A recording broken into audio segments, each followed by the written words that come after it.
Hello' everyone, কি খবৰ আপোনালোকৰ? নিশ্চয় ভালে আছে আৰু আমিও ভালে আছোঁ। আজি এই ব্লগটো কোনো মনোৰঞ্জন বা ৰোমাঞ্চকৰ নহয়। আজি আহিছিলোঁ বিহপুৰীয়ালৈ বুলি। আৰু আমি বিহপুৰীয়াৰ যাৰ ঘৰত আহিছিলোঁ তেওঁলোকৰ ঘৰত বহি থাকোঁতে আমি এটা নিউজ পাইছিলোঁ আৰু নিউজটো দেখি মনটো বহুত বেছি বেয়া লাগিছিল। আৰু আমি তাত দিয়া ফোন নাম্বাৰটোত ফোন কৰিছিলোঁ আৰু তেওঁলোকৰ পুত্ৰই আমাৰ লগত কথা পাতিছিল। আমি তেওঁলোকক সামান্যতম সহায় কৰিব পাৰিম বুলি আমি তেওঁলোকৰ ঘৰত সোমাইছিলোঁ। আমি কোনো ভিডিঅ' কৰাৰ মানসিকতাত তেওঁলোকৰ ঘৰলৈ যোৱা নাছিলোঁ, কিন্তু তেওঁলোকৰ যি দৃশ্যই আমাৰ চকু সেমেকাই তুলিলে। এয়া চাওকচোন, কেনেদৰে নিজ সন্তানে মাতৃৰ মূৰ মালিচ কৰি আছে, গা পিটিকি আছে। কোন সন্তানেনো এনেদৰে চাই থাকিব পাৰে? মাতৃৰ দুখ যন্ত্ৰণা কেনেকৈ সহ্য কৰি থাকিব পাৰে? কিমান অসহ্যকৰ হ'ব পাৰে এনেবোৰ কথা, যে নিজ সন্তানে মাকৰ কাৰণে নিজৰ কিডনী বিক্ৰী কৰিবলৈ ওলাইছে।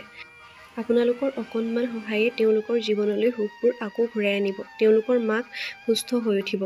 মা শব্দটোৰ স্বাৰ্থত যেন আপোনালোকে অকণমান হ'লেও সহায় তেওঁলোকক কৰে। তেওঁলোকৰ মাতৃ ব্ৰেইন টিউমাৰত আক্ৰান্ত হৈ আছে আৰু তেওঁলোকক এতিয়া বহুত লক্ষাধিক টকাৰ প্ৰয়োজন হৈছে মাতৃৰ ব্ৰেইন টিউমাৰৰ অপাৰেশ্যনৰ বাবে। তেওঁলোকে লখিমপুৰত চিকিৎসা কৰাইছিল যদিও লখিমপুৰৰ ডাক্তৰে গুৱাহাটীলৈ বুলি লিখাই দিছিল। আৰু গুৱাহাটীত আপোনালোকে জানেই বহুত বেছি টকাৰ প্ৰয়োজন হৈছে। আৰু আপোনালোকে ভাইটিজনৰ মুখেৰে শুনকচোন। মোৰ ঘৰ লখিমপুৰ জিলাৰ বিহপুৰীয়া সান্দখোৱা গাঁও। মোৰ মা ব্ৰেইন টিউমাৰ ৰোগত আক্ৰান্ত হৈ আছে আৰু আমি বহুত চেষ্টা কৰি পেলাই লখিমপুৰ মেডিকেল কলেজৰ পৰা আমি গুৱাহাটীলৈকে নিছিলোঁ মাক চিকিৎসা কৰিম বুলি। লখিমপুৰত নোৱাৰি যেতিয়া মাক গুৱাহাটীলৈ উন্নত চিকিৎসাৰ কাৰণে পঠিয়াই দিলে। তাত আমি চিকিৎসা কৰিবৰ কাৰণে মাক লৈ গৈছিলোঁ আৰু নিয়াৰ পিছত মাক তাত MRI কৰাৰ পিছতে আমাক ডক্তৰে ক'লে যেন মা এটা ডাঙৰ অপাৰেশ্যনৰ দৰকাৰ হ'ব আৰু অপাৰেশ্যনটো কৰিবৰ কাৰণে আমাক বহু লক্ষাধিক টকাৰ প্ৰয়োজন হ'ব, এনেকৈ আমাক ক'লে, অৱগত কৰি দিলে ডক্তৰে। তাৰপিছত আমাৰ যেতিয়া ডক্তৰে সেই কথাখিনি কোৱাৰ পিছত আমাৰ একো হাতত উপায় নাইকিয়া হৈ নিচিনা হৈ গ'ল। মাক কি কৰোঁ কি নকৰোঁ তেনেকুৱা লাগি গুচি গ'ল।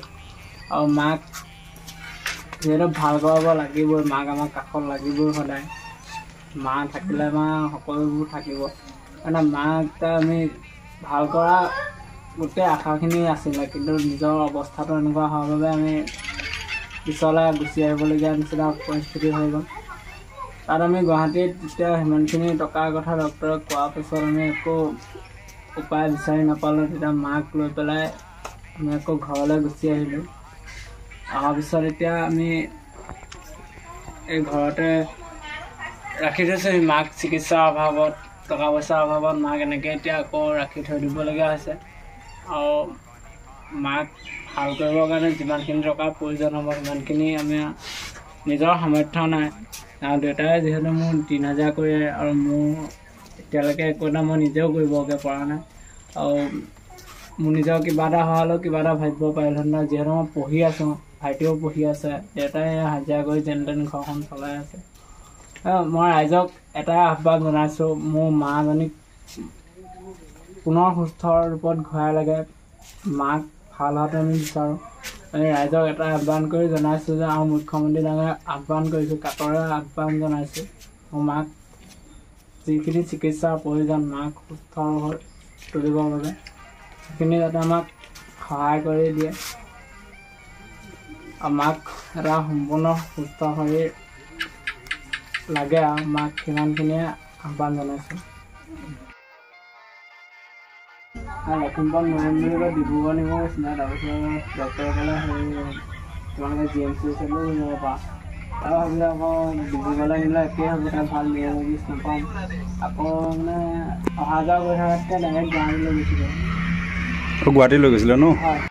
এতিয়া তেওঁলোকক আপোনালোকৰ বহুত সহায়ৰ প্ৰয়োজন। আপোনালোকে যোনে যিমান পাৰে সিমানকৈ হ'লেও তেওঁলোকৰ যিটো বেংক একাউণ্ট নাম্বাৰ দিছে বা গুগল পে' নাম্বাৰ দিছে, তাত আপোনালোকে যিমান পাৰে সিমানটো দিব পাৰে।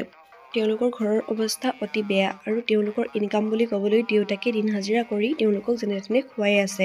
আৰু ল'ৰা দুটা সৰু হৈ আছে। ডাঙৰ ল'ৰাজনে কেৱল BA 3rd ছেমিষ্টাৰতহে আছিল, কিন্তু তেওঁ মাতৃৰ বাবে পঢ়া ইমানতে সামৰিবলগীয়া হ'ল। নিজৰ মাতৃক হেৰুৱাৰ কথানো কোনেনো ভাবিব পাৰে। আৰু সেইবাবে তেওঁলোকৰ ডাঙৰ পুত্ৰই কৈছে যে যদি প্ৰয়োজন হয় তেন্তে মোৰ এটা কিডনী বেছি হ'লেও মই মোৰ মাক ঠিক কৰি আনিম। গতিকে আপোনালোকে মাতৃৰ স্বাৰ্থত হ'লেও যোনে যিমান পাৰে সিমানকৈ হ'লেও দি এই পৰিয়ালটোক যেন উদ্ধাৰ কৰে। ল'ৰা দুটাৰ মুখৰ পৰা যেন মা শব্দটো হেৰাই নাযায়। তেওঁলোকৰ মা পুনৰ সুস্থ হৈ ঘূৰি আহক, আমি তাকেই কামনা কৰিছোঁ। আপোনালোকৰ অকণমান সহায়ে এজন মানুহৰ জীৱন বচাব। আমিও সামান্যতম কিবা এটা দি তেওঁলোকৰ ঘৰৰ পৰা উভতি আহিলোঁ। 6 দিন আছে ন ঘৰলৈ ন? আয়ুষ্মান কাৰ্ডটো 5 লাখলৈকেহে হয় বোলা? 5 লাখলৈকে হয়, কিন্তু তাতো মানে কিবা বেমাৰ চাই পেলাই সেইটো হেৰি হয়। কম বেছি হোৱা কথা আছে নেকি? আৰু তাৰমানে আমাৰ তাত লখিমপুৰত এতিয়াতো থকা মেলা খৰচেদি বহুত টকা যাব। বহুত টকা যাব। লখিমপুৰকে গুৱাহাটীত থাকোঁতে মানে 25,000 টকা পেকেজ কৰি দিছিলে, আৰু মানে এদিনত আপুনি মানে এপ্ৰক্স এমাউণ্টটো হেৰি হয়, এইটো 4,180 টকা দিছিলে। আৰু হেৰিয়ৰ কাৰণে লাগে, MRI কৰিবৰ কাৰণে লাগে, মানে ইয়াত কৰিলে সেইটো ফ্ৰীয়ে হ'ব। আকৌ MRI ডেট দিব, MRI মেচিন বেয়া বুলি কৰিলে, সেইকাৰণে এতিয়া তাত বাহিৰত কৰিবলৈ হ'লে 9,000 টকা লাগে। আমি কোনো ভিডিঅ' কৰাৰ মানসিকতালৈ তালৈ যোৱা নাছিলোঁ। আমি যেতিয়া বিহপুৰীয়াৰ দাদা এজনৰ ঘৰত আছিলোঁ, তেতিয়া ভিডিঅ'টো পাইহে আমি তালৈ কিবা এটা সামান্যতম দিব পাৰোঁ বুলিহে তালৈ গৈছিলোঁ। আৰু আপোনালোকলৈ এটা অনুৰোধ যে ভাইটিজনক আৰু তেওঁৰ মাকক সহায় কৰক।